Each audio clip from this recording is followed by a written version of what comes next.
Assalamualaikum warahmatullahi wabarakatuh. Perkenalkan, saya Rezkia Fitri, NIM 170301108 dari kelompok 7.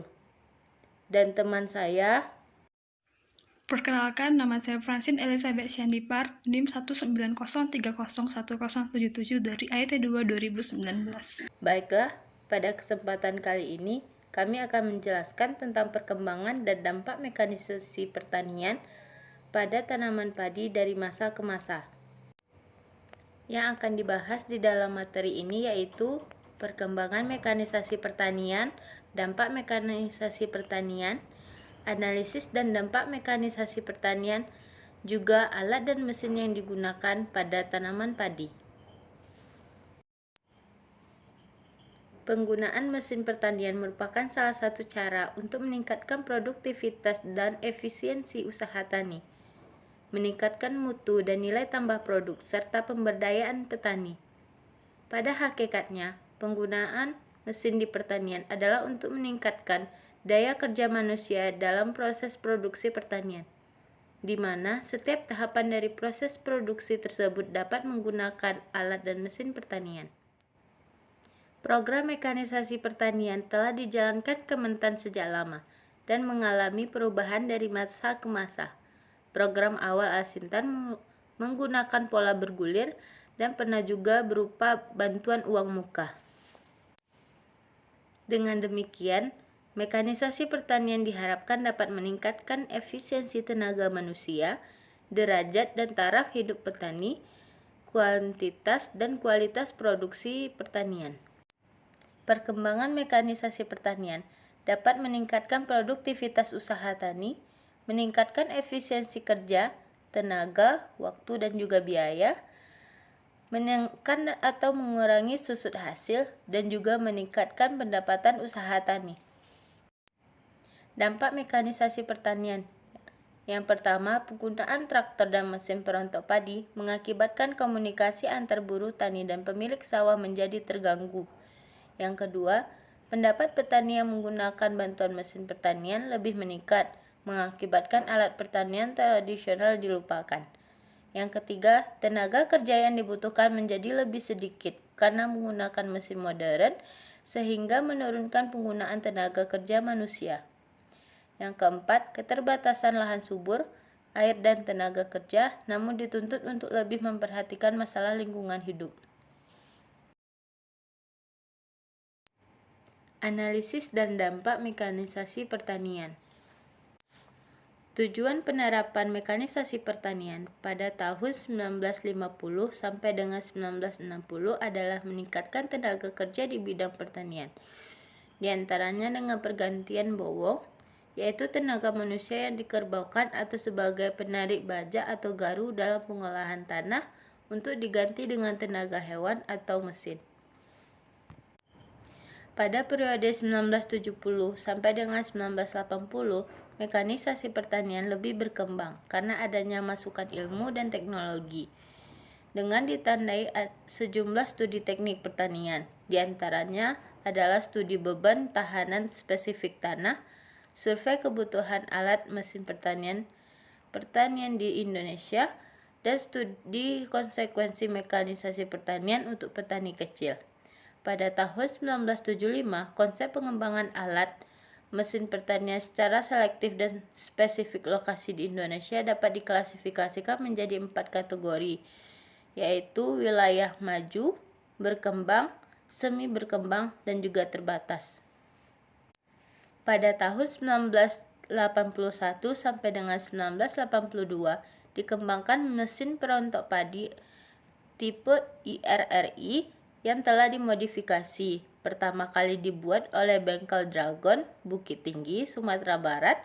Di samping itu, petani juga telah menggunakan traktor tangan, pompa air, sprayer untuk membasmi hama penyakit tanaman. Analisis dan dampak mekanisasi pertanian. Dalam penerapan teknologi Al-Sintan, seleksi tingkat teknologi harus didasarkan pada 3 aspek dalam satu kesatuan sistem mekanisasi pertanian, yaitu aspek agrofisik, sosial ekonomi, dan infrastruktur wilayah. Peta kesepadanan tingkat teknologi Al-Sintan perlu dibuat untuk lahan sawah potensial di Indonesia yang didasarkan pada 3 aspek tersebut. Peta tersebut dikembangkan berdasarkan hasil studi keteknikan pertanian selama tahun 1998 sampai dengan tahun 2003.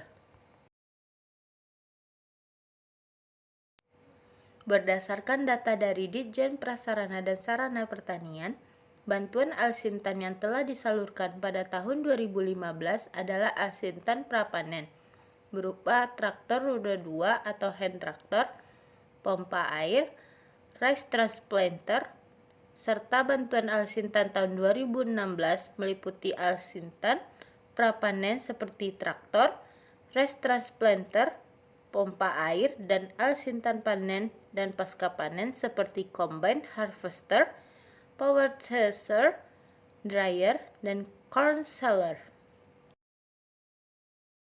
Menurut IRRI 1986, pengembangan mekanisasi secara bertahap akan mengikuti 6 langkah-langkah sebagai berikut.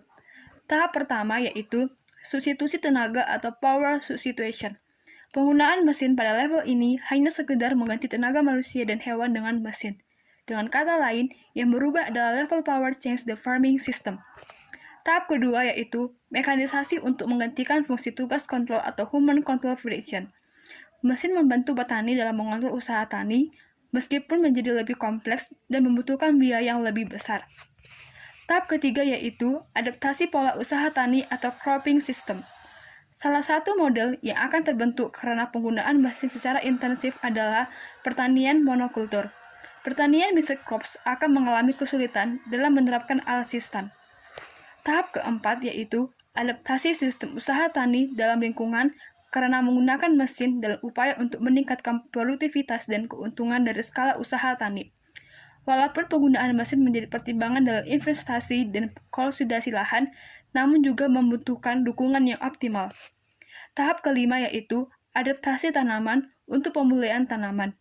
Misalnya, pemulihan tanaman akan menciptakan bibit dengan karakteristik yang sesuai untuk satu alat dan mengefisiensikan biaya pengeluaran alat tersebut, kegiatan, dan dosisnya. Tahap terakhir yaitu sistem produksi pertanian yang otomatis atau automation of agricultural production. Pada tahap ini, hampir seluruh pekerjaan pertanian telah digantikan oleh mesin, termasuk komputerisasi yang akan memandu kegiatan keseluruhan utamanya dalam penetapan jadwal. Peralatan yang digunakan dalam mengolah lahan di tanah sawah. Yang pertama, secara tradisional. Secara tradisional, alat yang digunakan yaitu cangkul atau pacul. Cangkul atau pacul ini masih digunakan untuk mengolah lahan dan sampai sekarang cangkul masih kita gunakan. Yang kedua, secara modern. Yang pertama ada bajak singkal. Bajak singkal ini merupakan alat pertanian tertua dan paling banyak digunakan untuk pengolahan tanah pertama pada penyiapan persamaian. Yang kedua ada kultivator. Kultivator ini merupakan alat dan mesin pertanian modern yang digunakan pengolahan tanah secara sekunder. Penanaman padi. Penanaman padi dapat dilakukan dengan dua cara. Yang pertama, secara tradisional. Secara tradisional, penanaman padi masih menggunakan tenaga manusia, sedangkan secara modern dalam menanam padi telah menggunakan mesinnya. Mesinnya disebut dengan transplanter. Transplanter ini merupakan mesin penanam khusus yang cocok untuk transplantasikan benih padi ke sawah. Alat memanen dan perontok padi tradisional. Yang pertama, ani-ani. Ani-ani merupakan salah satu alat pemanen padi tradisional yang beberapa tempat seperti Banten, Sumatera, Papua, Kalimantan masih digunakan. Padi varietas lokal yaitu yang memiliki umur yang panjang atau 6 bulan. Kapasitas ani-ani berkisar antara 10-15 kilo malai per jam dengan susus hasil atau loses berkisar antara 3,2%. Yang kedua, sabit. Sabit merupakan alat yang sudah pasti digunakan semua petani. Panen dengan menggunakan sabit dilakukan oleh satu orang pria akan membutuhkan waktu selama 148 jam atau sebaliknya, bila ada 148 orang yang menggunakan sabit, hanya membutuhkan 1 jam untuk memanen 1 hektar. Yang ketiga, gebot. Kapasitas panen dengan cara digebot berkisar antara 0,5 sampai dengan 0,16 hektar per jam atau 28 sampai 34 kg per orang per jam. Padi dipanen dengan malai panjang untuk memudahkan dipegang saat digebut, tergantung kepada kekuasaan orang.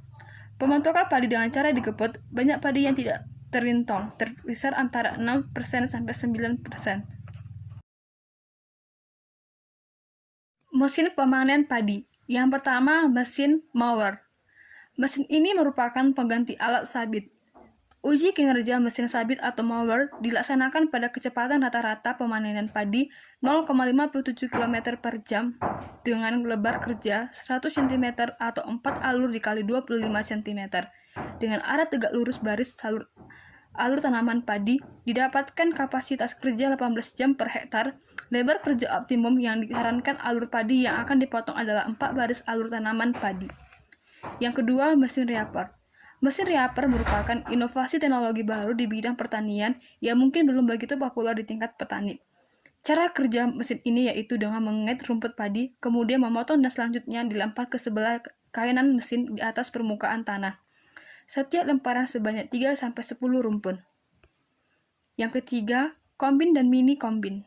Kombin dan mini kombin memiliki prinsip mesin yang sama, dan yang membedakannya adalah ukurannya dan beberapa konstruksi.